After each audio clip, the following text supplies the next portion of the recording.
Ya, sekarang kita lanjutkan mengerjakan transaksi dokumen nomor 2 untuk UD Sejuk Indonesia. Kita akan lihat transaksi nomor 2 ini transaksi tentang apa? Nah, karena di sini ada BIKOP-nya adalah UD Sejuk Indonesia, lalu di sini ada nota kredit, berarti ini adalah transaksi tentang retur penjualan, ya, atau pengembalian barang yang sudah kita jual. Langkah yang pertama yang harus kita lakukan adalah mencatat persediaan barang yang terjadi akibat dari pengembalian atau retur ini. Sekarang kita masuk ke ke kartu persediaan. Kita masukkan dulu yang AC Astri ya. Kita ke persediaan. Nah, kita masukkan tanggal, kita lihat ini ke tanggal transaksinya tanggal 3 Desember. Maka kita tulis di sini tanggal 3. Lalu evidence-nya kita lihat NK1. Kita tulis NK1. NK1.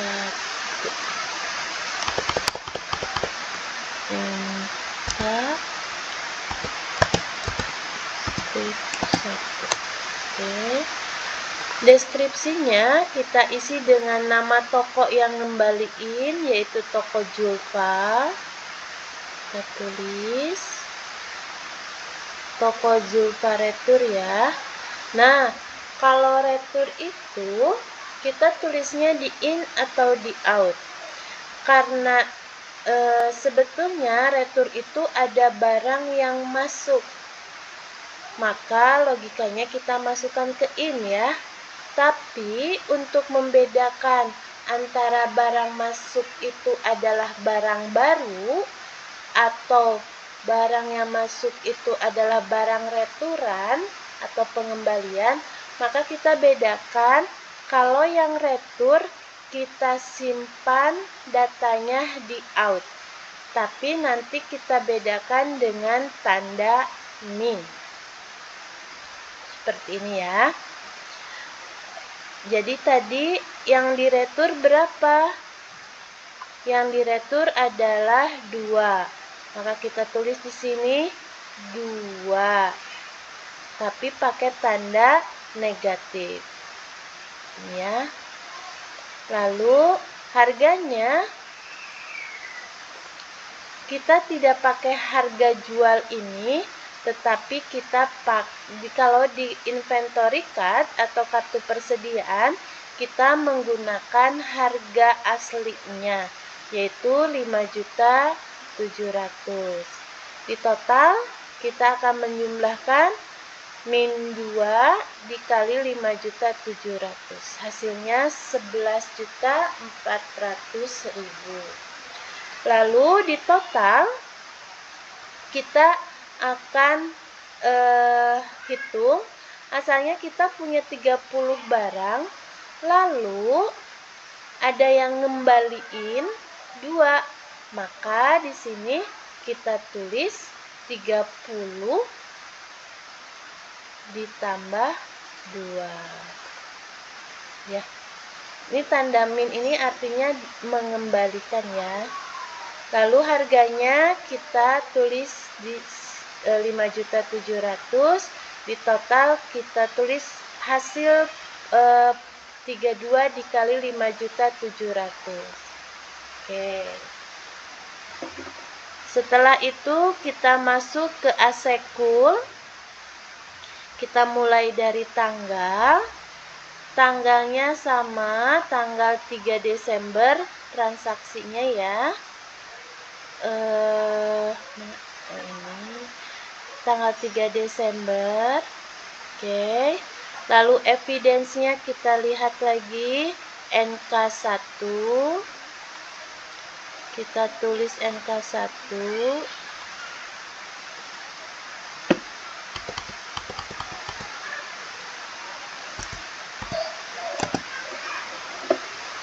Lalu di sini di deskripsinya kita isi dengan nama toko yang ngembaliin barang ke kita, yaitu toko Julfa. Di sini kita tulis toko Julfa Retur untuk ngasih tahu kalau ini adalah transaksi pengembalian atau transaksi retur. Untuk retur kita datanya simpan di out tapi pakai tanda min. Berapa? 2 ya. 2 kita ambil dari data ini. 2 asekul. Lalu harganya kita tidak menggunakan harga jual ini, tapi kita menggunakan harga asli barang tersebut, yaitu 5.300.000. Lalu totalnya kita kalikan min 2 dikali 5.300, hasilnya min 10.600. Kita akan hitung kolom balance ini. Asalnya kita punya 15 unit AC. Tapi ada yang ngembaliin 2, maka kita tinggal tambahkan ya, 15 ditambah 2. Hasilnya 17. Harganya kita harga asli barang tersebut. Lalu totalnya kita kalikan nih, 17 dikali 5.700.000, hasilnya 90.100.000. Setelah kita masukkan ke persediaan, kita lihat nih, karena ini adalah transaksi retur, maka kita simpan di mana atau jurnal apa yang kita pakai? Purchase journal, sales journal, cash receipt journal, cash purchase journal, atau general journal, atau petty cash. Nah, karena ini adalah retur, maka kita masukkan di general journal. Tapi sebelum kita masukkan ke general journal, kita harus menganalisis akun apa yang dipakai kalau ada retur ya. Maka di sini yang digunakan adalah akun retur, sales retur, karena ini sales retur. Karena ini kan tentang pengembalian barang ya. Sales returnya bertambah. Sales retur, terus ini nih, sales retur senilai 27 juta.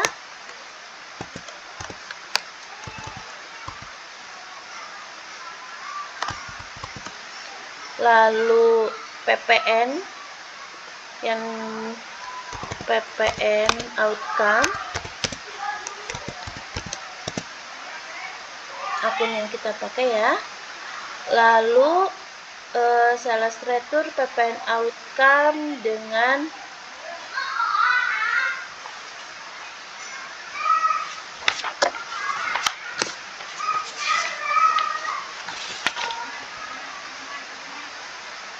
piutang ya. Piutangnya berkurang, atau ininya akun receivable. Akun receivable.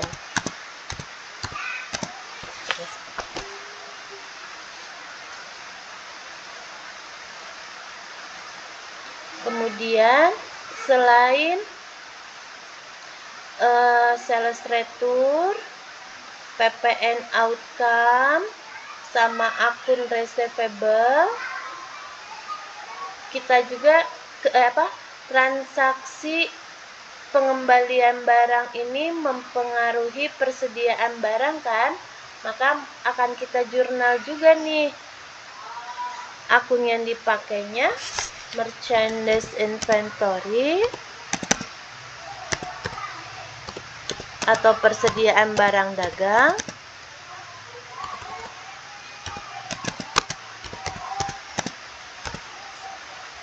Inventory dan COGS ya. COGS. Kalau sudah, kita bisa menganalisis nama-nama akun, baru kita masukkan ke general jurnalnya ya. Tanggalnya kita lihat ini ke transaksi tanggal 3. Maka kita tulis di sini tanggal 3. Lalu evidence-nya kita lihat NK1, maka kita tulis di evidence-nya NK1. Deskripsinya adalah nama akun yang tadi kita sudah analisis ya.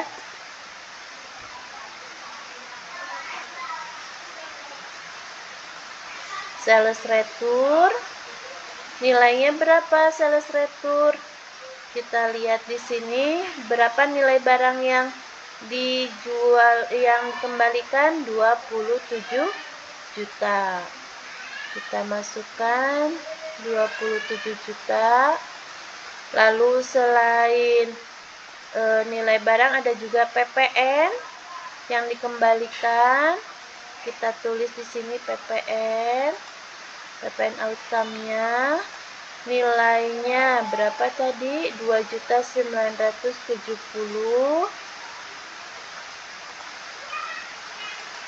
Lalu akun yang dikreditnya atau piutang yang dikreditnya adalah piutang, karena piutang kita menjadi berkurang ya. Piutangnya berkurang. Kalau piutang berkurang kita simpan di kredit.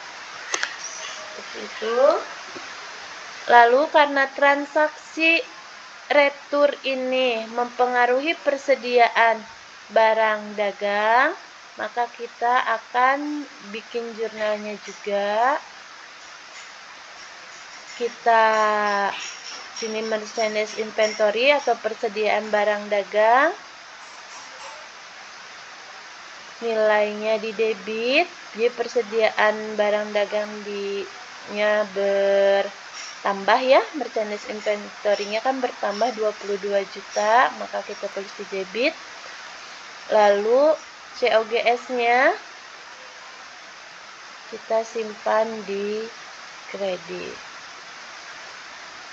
Itu untuk transaksi yang kedua. Sekarang kita masuk ke transaksi dokumen yang ketiga. Ini kita analisis dulu. Ini transaksi tentang apa? Ini adalah transaksi yang menggunakan voucher kas kecil. Ini bisa kita lihat dari sini ya, kas kecil. Kas kecilnya dipakai buat apa? Oh, buat bayar rekening listrik sama rekening air bulan November. Sedangkan kita ini bulan Desember bayarnya.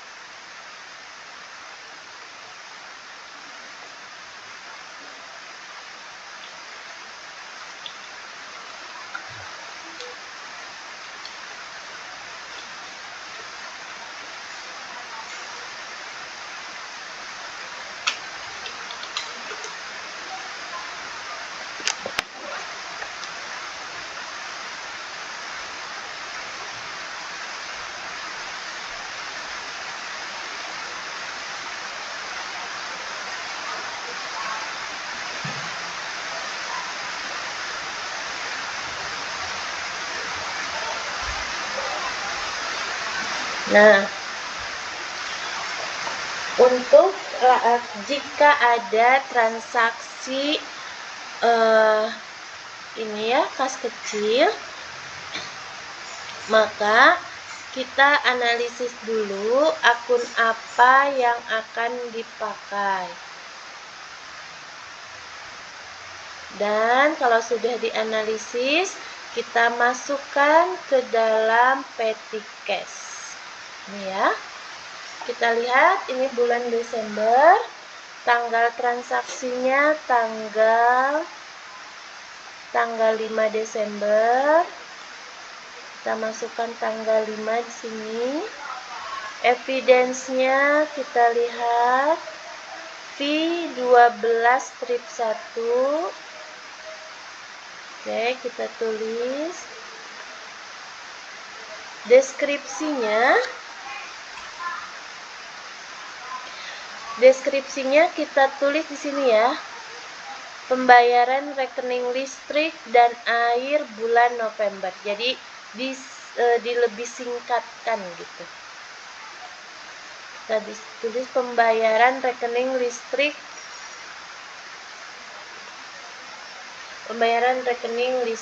air bulan November 2024. Akun yang dipakainya apa? Kalau kita ada transaksi petty cash seperti ini. Karena ini kita bayar rekening listrik bulan lalu, maka kita gunakan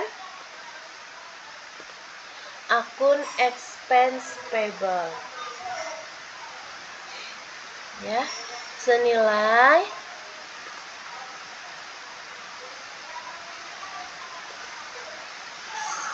senilai 900.000. Nah, ini akun nomornya kita bisa lihat di soal ya. Kalau kita nggak ingat, expense payable itu kode akunnya berapa? 21200. Lalu karena minimal harus ada 2 ya, maka kita isikan di sini berapa petty cash yang dipakainya. Sama dengan ini 900.000.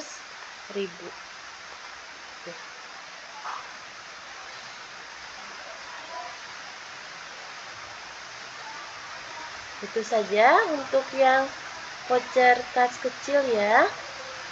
Kita masuk ke dokumen nomor 4.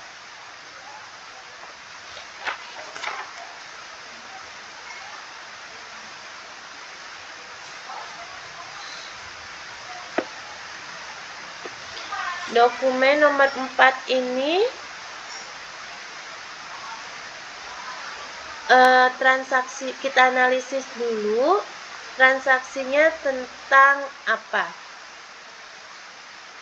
Ini kita lihat di sini ada di kopnya ada nama perusahaan kita, lalu di sini ada sales order, berarti ini tentang transaksi penjualan. Tapi kita lihat di sini ada tulisan nota kontan, berarti ini adalah penjualan secara tunai ya. Nah, jika ada transaksi penjualan secara tunai, langkah yang pertama kita masukkan dulu data mengenai persediaan barang di kartu persediaan. Kita masukkan dulu ya. Sini tanggalnya kita lihat lagi. Transaksinya tanggal 5 Desember. Kita tulis tanggal. Sebentar. Tanggal 5 ya.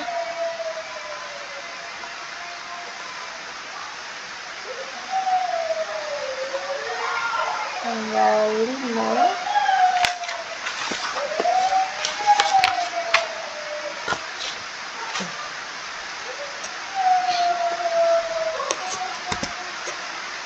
Lalu evidence-nya kita lihat N1201.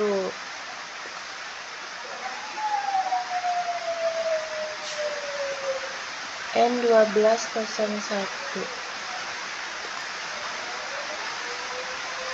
N1201. Oke. Deskripsinya kita isi dengan nama toko. Nih, di sini tidak ada nama tokonya, tapi ada tulisan pelanggan tunai. Maka kita tulis di sini pelanggan tunai. Lalu karena ini tentang sales, maka kita tulis berarti kalau sales itu berarti penjualan itu berarti ada barang yang keluar. Maka kita tulis di sini berapa barang yang keluarnya. Untuk AC Asri yang keluarnya adalah 2 unit. Persediaannya yang keluar 2 unit. Harganya kita tidak pakai harga jual, tapi kita pakai harga awal atau harga aslinya, yaitu 5.700.000. Nah, kita totalkan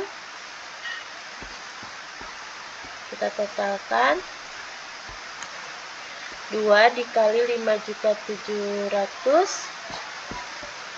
Oke, hasilnya sekian. Lalu kita isi kolom balance. Awalnya kita punya 32 unit, tapi udah gitu ada yang membeli 2, berarti kita kurangkan 32 dikurang 2 ya 30. Kita masukkan harganya. Kemudian oke. Ya.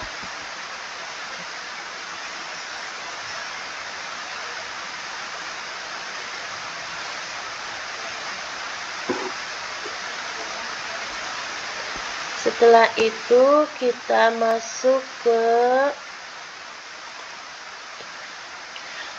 Asekul. Tanggalnya tanggal 5.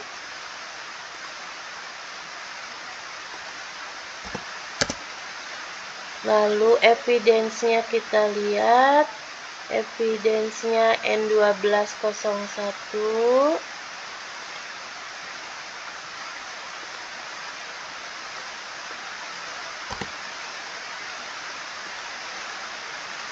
Kita tulis nama toko atau pembelinya, penjualan tunai, berapa yang dijualnya. Yang dijualnya untuk Asekul itu hanya 1, maka kita tulis di sini 1. Harganya tidak menggunakan harga jual, tapi menggunakan harga aslinya. Lalu totalnya kita isi dengan hasil perkalian 1 dikali 5.300.000. Lalu balance-nya kita isi dengan awalnya kita punya 17 unit, lalu dijual 1. Maka 17 dikurangi 1 hasilnya 16. Harganya oke. Lalu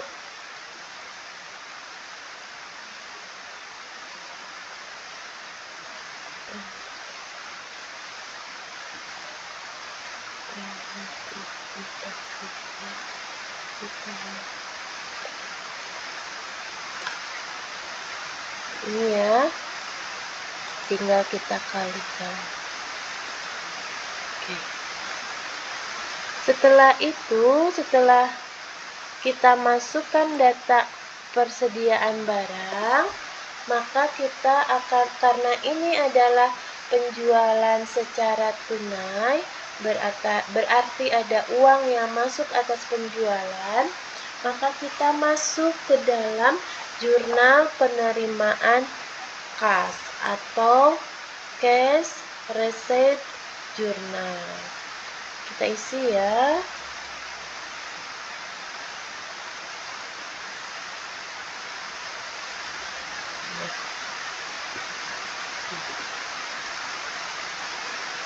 Tanggalnya kita isi dengan tanggal transaksi tanggal 5 Desember.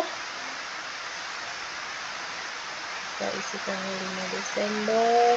Nomor evidence-nya kita isi dengan N1201.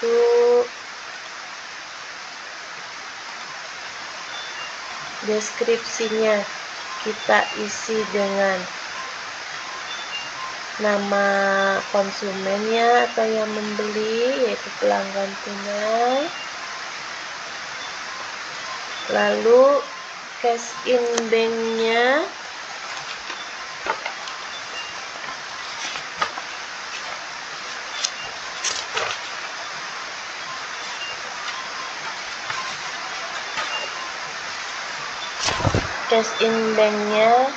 kita isi di sini.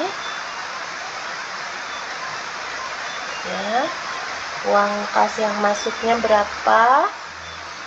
Kita lihat di soal. Uang yang masuknya 22.755 di sini. Lalu sini di kreditnya kita masuk sell, kita jual dengan barang yang dijualnya, akun sell itu kode akunnya 4110. Berapa nilai barang yang kita jual, cuma nilai barangnya aja ya, belum pakai PPN, itu 20.500.000. Kalau kita tulis di sini 20.500.000. Lalu selain nilai barangnya ada PPH juga nih, PPN.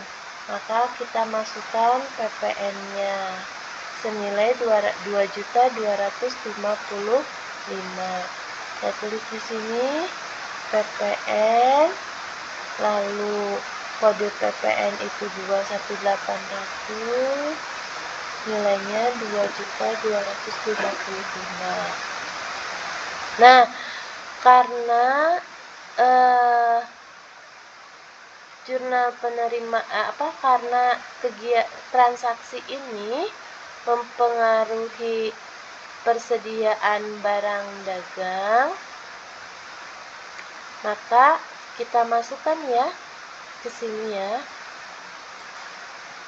COGS yang kok punya kode 511100, totalnya berapa? Nah, total untuk COGS itu tidak kita lihat di soal ya, nggak ada di sini, kita lihat di persediaan. Nah, dari mana?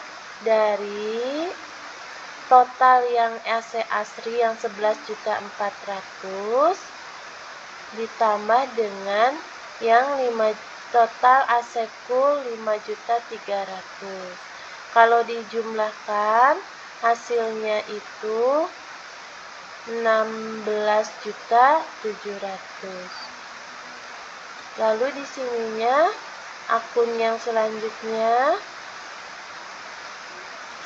yaitu merchandise inventory ya, atau persediaan barang dagangnya. Akunnya nomor 11.500, nilainya sama ya, 16.700.000.